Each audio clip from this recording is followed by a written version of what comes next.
దేశ చరిత్రలో అది దారుణ మారణకాండ.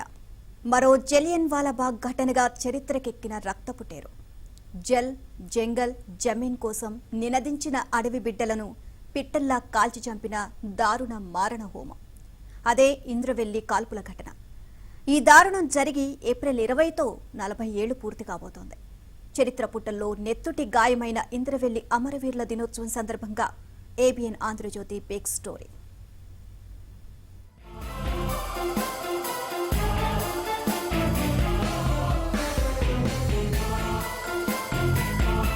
ఉమ్మడి ఆదిలాబాద్ జిల్లా పరిధిలోని మన్యంలో ఆటవిక రాజ్యం కొనసాగుతున్న రోజులవి.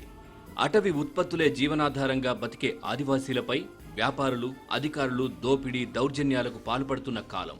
మనకు జరుగుతున్న అన్యాయంపై గుండెలు మండినా, కడుపు రగిలినా ఆ రోజుల్లో అడవి బిడ్డలు ఎదిరించలేని దుస్థితి. సరిగ్గా ఆ సమయంలోనే పీపుల్స్ వార్ గ్రూప్ నక్సల్స్ చేపట్టిన రైతు కూలీ ఉద్యమం అడవులకు విస్తరించింది. పల్లెకు కదలండి అన్న పీపుల్స్ వార్ పిలుపుతో అనేక మంది విప్లవకారులు ముందుకొచ్చారు. దోపిడీ, దౌర్జన్యాలకు గురవుతున్న ఆదివాసీ గూడెల్లో రైతు కూలీ సంఘాలను ఏర్పాటు చేశారు. దీంతో దున్నేవాడిదే భూమి అనే నినాదం బలపడింది. జంగల్ జమీన్పై హక్కుల కోసం ఆదివాసీల ఉద్యమం ఊపందుకుంది. గిరిజనుల్లో క్రమేపీ చైతన్యం పెరుగుతూ వచ్చింది. అన్యాయంపై ప్రశ్నించే ధైర్యం వచ్చింది. గిరిజనేతర వ్యాపారుల వస్తు మార్పిడి పద్ధతి, ఇతర మోసాలపై ఆదివాసీలు ఎదురు తిరగడం ప్రారంభించారు. అంతేకాదు, తమ భూములపై అధికారులు, దళారుల పెత్తనంపై తిరుగుబాటు మొదలుపెట్టారు.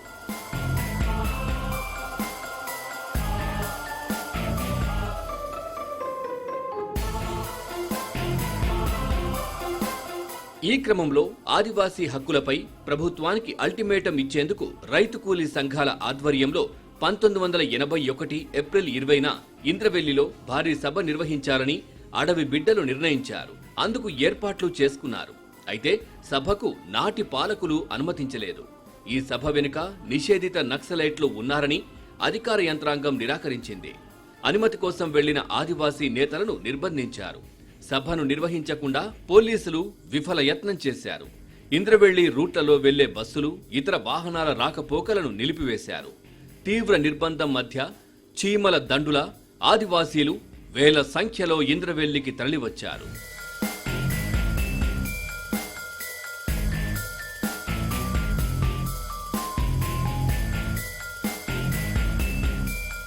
ఆ రోజు మధ్యాహ్నానికి సభ ప్రాంగణమంతా ఆదివాసీలతో నిండిపోయింది. ఆదివాసీ హక్కుల నినాదాలతో ఇంద్రవెల్లి మార్మోగింది. సభ ప్రాంగణానికి ఆదివాసీలు ర్యాలీగా తరలివస్తున్న క్రమంలో పోలీసులు ర్యాలీకి అడ్డుపడ్డారు.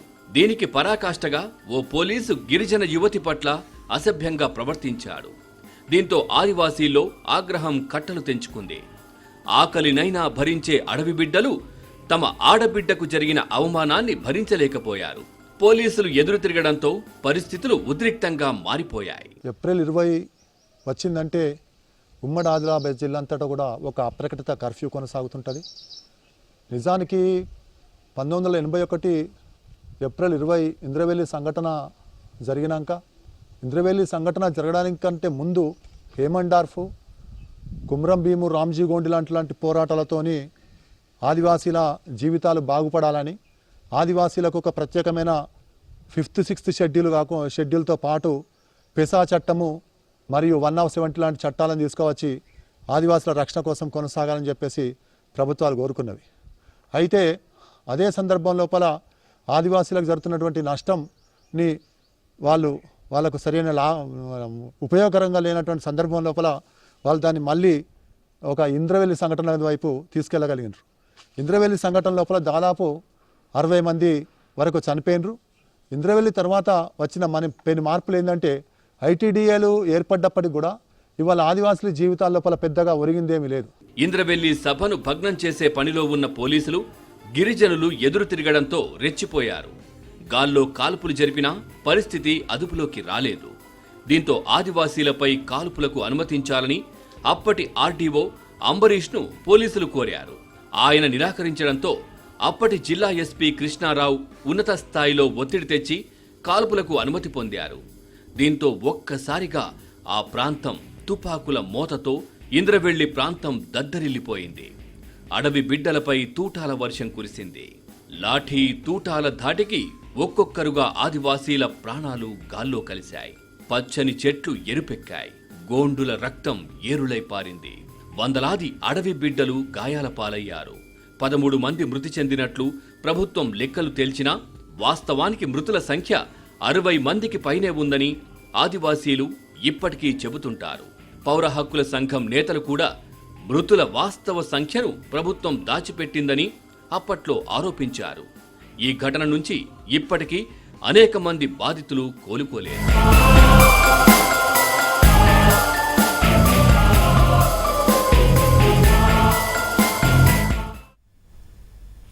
ఆధునిక భారతంలో మరో జలియన్ వాలాబాగ్ ఘటనను తలపించేలా జరిగిన ఈ కాల్పుల ఘటన దేశవ్యాప్తంగా అప్పట్లో సంచలనం రేపింది. పాలకుల తీరుపై ఆదివాసీలకు ఏవగింపును కలిగించేసింది. గిరిజన ప్రాంతాల్లో విప్లవోద్యమం మరింత బలపడటానికి కారణమైంది. బాధితులను ఆదుకుంటామనిచ్చిన హామీలు 40 ఏళ్లు గడిచినా నెరవేరలేదు. దీంతో నేటికి ఆదివాసీల్లో అసంతృప్తి జ్వాలలు రగులుతూనే ఉన్నాయి. సమస్యలతో అడవి బిడ్డలు అల్లాడుతూనే ఉన్నారు. యూపీఏ హయాంలో అప్పటి కేంద్ర మంత్రి జైరాం రమేష్ ఇంద్రవెల్లి అమరవీరుల స్తూపాన్ని పర్యాటక కేంద్రంగా మారుస్తామని హామీ కూడా ఇచ్చారు. ఇక ఉద్యమ సమయంలో ప్రస్తుత ముఖ్యమంత్రి కేసీఆర్ గుప్పించిన అనేక హామీలు ఇప్పటికీ కార్యరూపం దాల్చలేదు. ఆదివాసీ సంఘాలే అమరవీరుల దినోత్సవాన్ని నిర్వహిస్తున్నాయి.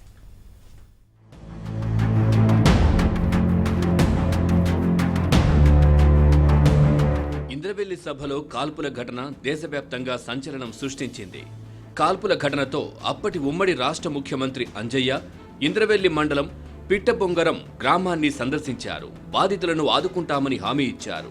కాల్పులు జరిగి 40 ఏళ్లు గడుస్తున్నా నేటికి హామీలు మాత్రం నెరవేరలేదు. ఆ తర్వాత అమరవీరుల త్యాగానికి గుర్తుగా ఇంద్రవెల్లిలో స్మారక స్తూపాన్ని రైతు కూలీ సంఘం నిర్మించింది. 1996లో ఇంద్రవెల్లి అమరవీరుల స్తూపాన్ని గుర్తు తెలియని వ్యక్తులు డైనమైట్లతో పేల్చేశారు. ఆ తర్వాత ఆదివాసీల ఉద్యమంతో గిరిజన సంక్షేమ శాఖ తిరిగి స్తూపాన్ని నిర్మించింది. అప్పట్నుంచి ఏటా ఏప్రిల్ 20న ఆదివాసీలు తమ అమరవీరులను స్మరించుకుంటూ వారికి నివాళులర్పిస్తున్నారు.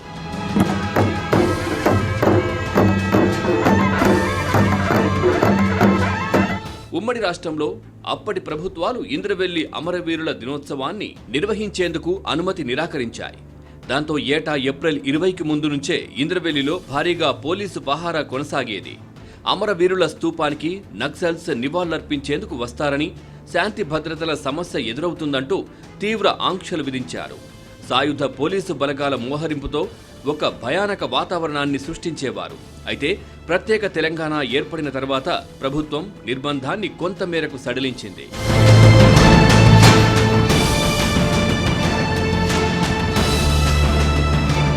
ఇంద్రవెల్లి స్తూపం వద్దకు వెళ్లి నివాళులర్పించే వెసులుబాటును కల్పించింది తెలంగాణ ప్రభుత్వం. ఆదివాసీ అమరవీరులకు నివాళులర్పించేందుకు షరతులతో కూడిన అనుమతి ఇచ్చింది.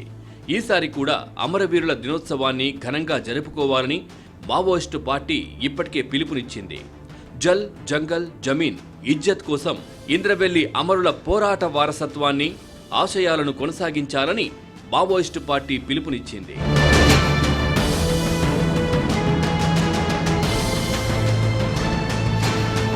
ఇంద్రవెల్లి ఘటన ఆ తర్వాత రాజకీయ పార్టీలకు ఎన్నికల ఎజెండాగా మారింది. సెంటిమెంటుతో ఆదివాసీ ఓట్లను గంపగుత్తాగా కొల్లగొట్టాలన్న రాజకీయమే తప్ప ఇప్పటికీ ఆదివాసీల కోసం ప్రత్యేకంగా చేసింది ఏమీ లేదు. నేటికి పుట్టెడు సమస్యలతో అడవి బిడ్డలు అల్లాడుతూనే ఉన్నారు. యూపీఏ హయాంలో అప్పటి కేంద్ర మంత్రి జైరాం రమేష్ ఇంద్రవెల్లి అమరవీరుల స్తూపాన్ని పర్యాటక కేంద్రంగా మారుస్తామని హామీ ఇచ్చారు. ఇక ఉద్యమ సమయంలో ప్రస్తుత ముఖ్యమంత్రి కేసీఆర్ గుప్పించిన అనేక హామీలు ఇప్పటికీ కార్యరూపం దాల్చలేదు. ఆదివాసీ సంఘాలే అమరవీరుల దినోత్సవాన్ని నిర్వహిస్తున్నాయి.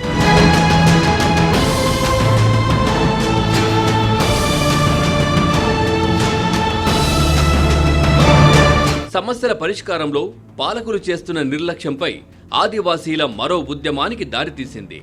పోడు భూముల సమస్య ఇప్పటికీ పరిష్కారం కాలేదు. ఏజెన్సీలో తమ హక్కులను లంబాడాలు హరిస్తున్నారని ఆదివాసీల్లో ఆగ్రహం నెలకొంది.